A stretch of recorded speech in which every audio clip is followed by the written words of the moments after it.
The sweeping makeover of the Miami Marlins this offseason under the new ownership group headed by Derek Jeter will extend to the look of the team. Jeter will unveil a special logo for the 25th anniversary of the franchise in an invitation-only event Tuesday at Marlins Park.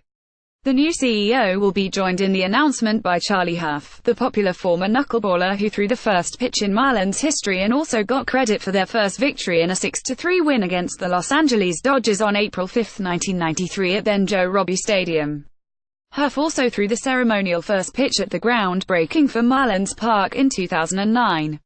Additional plans for the team's 25th anniversary celebration will also be revealed during the event that is limited to current ticket members who have had an account since the inaugural.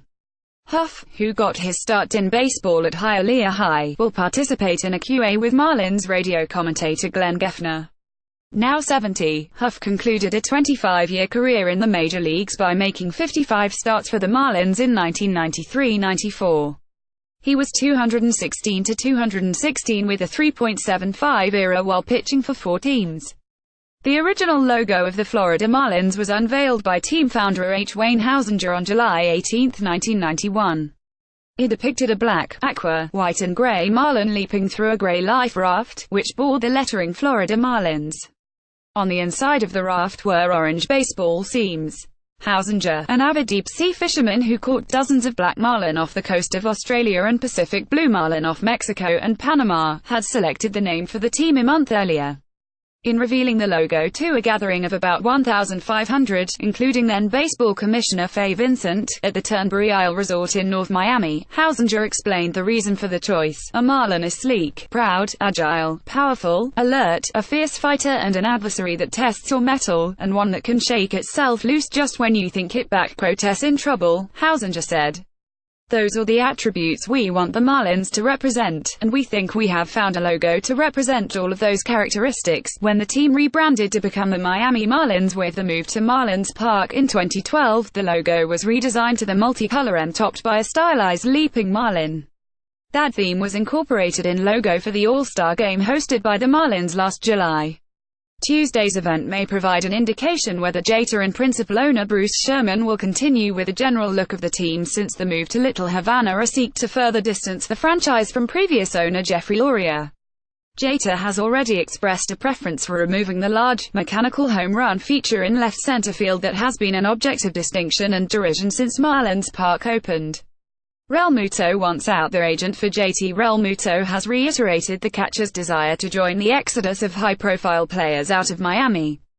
Agent Jeff Berry, of CAA Baseball, told the Miami Herald that Realmuto wants to be traded before spring training rather than remain with the Marlins while the team rebuilds around unproven prospects. Berry, who first went public with Realmuto's desire to be traded 6 weeks ago, said that Friday's salary arbitration ruling, which favored the Marlins over Realmuto, was not a factor.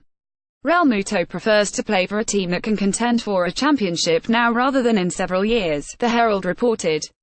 Realmuto, in his first year of arbitration eligibility, will make $2.9 million in 2018. Rather than the $3.5 million he sought. The Marlins have already traded away outfielders Giancarlo Stanton, Marcell Ozuna and Christian Yelich, and second baseman Dee Gordon since the ownership change was finalized in October. Whether or not Realmuto's wishes granted may depend more on other teams than the Marlins, who have indicated a willingness to trade him but only if they receive a package of premier prospects in return.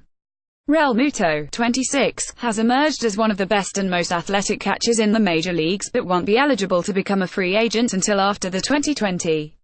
At least a dozen teams reportedly have had discussions with the Marlins about Realmuto, with the Washington Nationals making a strong push. The Marlins are believed to be seeking either of Washington's 2 top-ranked prospects, outfielders Victor Robles or Juan Soto. The Nationals reportedly are willing to part with shortstop Carter Kieboom and right-hander Eric Fedor, ranked 3rd and 4th on the team's list of prospects by MLB.com. Although there would seem to be no urgency for trading Realmuto, Jeter did say after making the deal that sent Stanton to the New York Yankees that he preferred to not retain a player who doesn't want to be part of the team. That sentiment was also believed to be a factor in hastening the trade of Yelich to the Milwaukee Brewers. The Marlins are set to begin spring training in Jupiter, with pitchers and catchers reporting on February 14 at the Roger Dean Stadium complex. CL Davis at sun-sentinel.com, Twitter at Craig Davis Runs Here on Facebook.